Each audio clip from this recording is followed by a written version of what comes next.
L'Algérie a de nouveaux billets de banque. Classique, non? Sauf que sur les nouveaux billets de banque, il y a à côté de l'arabe, de l'anglais, et la presse française ne respire plus. Certains sont allés jusqu'à dire que le français a été remplacé par l'anglais. Pourquoi? C'est pourtant nous qui les avons colonisés. On a gagné notre place de langue dans leur gorge. L'agence de presse turque Anadolu Ajansı a carrément dit que l'Algérie a décidé de se passer du français pour l'anglais. On sait que les Ottomans avaient colonisé l'Algérie et que c'est les Européens qui les ont chassés. Je ne sais pas, peut-être qu'ils rêvent de voir du turc à la place de l'anglais. Non, je rigole. Je rigole.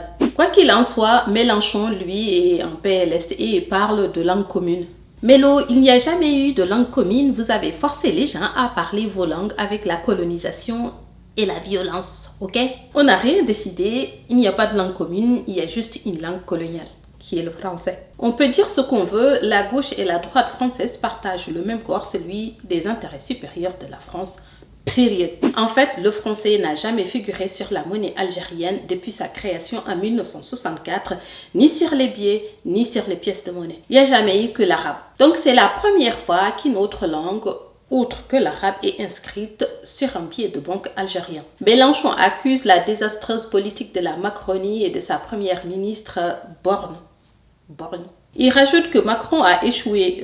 Non, mais l'Algérie n'est plus une colonie française depuis 60 ans. Hein. D'ailleurs, ce qui est dommage est que l'Algérie mette de l'anglais sur ce billet de banque au lieu de mettre par exemple une langue berbère. Ou pourquoi pas une langue africaine comme le Swahili ou le Bambara par exemple. Les Maliens, avec l'exemple de l'Algérie, disaient qu'il faut que le Mali ait sa propre monnaie. Je crois qu'ils ont même trouvé un nom, le Wari malien. J'ai demandé pourquoi l'anglais, pourquoi pas une des nombreuses langues du Mali. On m'a répondu c'est pour les gens qui parlent pas Bambara et qui arriveraient dans le pays. L'euro est en français en France, le dollar est en anglais en Amérique. L'Algérie aussi n'a jamais mis que de l'arabe sur ses billets. Personne ne s'est jamais plaint de ne pas pouvoir lire l'arabe pour dépenser son argent.